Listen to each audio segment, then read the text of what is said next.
may I just say, I think you guys are lucky that Channel 9 didn't do the programme. Climate change... They might have renovated all their houses. OK, climate change is a hoax led by the United Nations so that it can end democracy and impose authoritarian rule.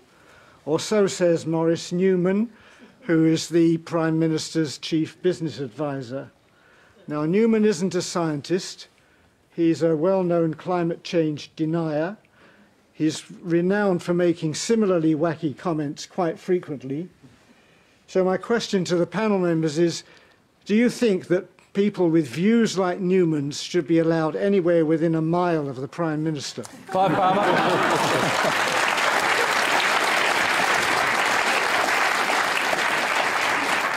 Well, I think living in a democracy, it's a matter for the Prime Minister's judgment on who he associates and why he associates for various people. And that may give you a reflection of what sort of Prime Minister he is and what he stands for. Of course, climate change is real. It's right throughout the world. Whether we believe it's fake or not, we have to comply with it because we're part of the international community. And we've seen recently our party got the government to introduce a parliamentary inquiry to bring back an environmental trading scheme. The Climate Change Authority is doing that. And of course, it's a question of judgment. You don't have advisors. Normally your advisors in politics are people that tend to agree with you. Christian Porter. Look, I don't share Mr Newman's particular concerns, but I would say that, you know, we're a country where you have your views and you can speak them freely. I mean, there was a fellow not that long ago who believed that there should be a world government voted on a one vote, one value basis by all Earthians. And he spent a bit of time in the Senate quite close to the PM, so, you know, it takes all types. Yes, but he wasn't advising the Prime Minister on business matters. No, he was making fundamental decisions that affect us all in our nation through holding the balance of power in the Senate. And his views were kooky. Nakia. I'd just like to ask Maurice Newman if Elvis is actually dead or if he's just gone home.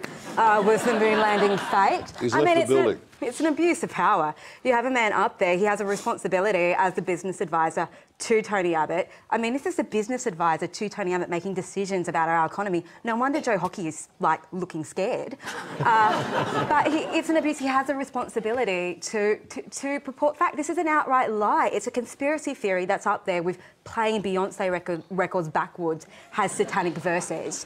I mean, it's actually ridiculous, and it's quite embarrassing that he's saying this. I don't know, I haven't tried. I haven't played a record in ages. But it's Christian, it's was he joking? I mean, is it possible there's a let-out clause here, that it was a bit of stand-up comedy or something? Look, I think that some of the reporting of what he actually said was probably slightly hyperbolic, I must say. But look, as I say, it's not a view that I share. But you did write in an article, though, didn't he? Yes, he did. But I think the secondary reporting of it made it sound a lot worse than it was, if I can put it that way. How did you interpret it? Well, I interpret it as a person who has a grave concern about the notion of a world government, which some people advocate for. You don't agree, though? No. OK.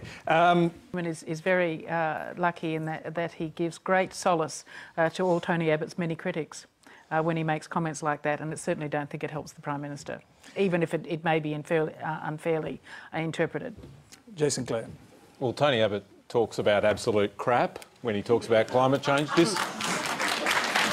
No, to be fair... He says climate change is absolute crap. What Maurice Newman said is absolute crap.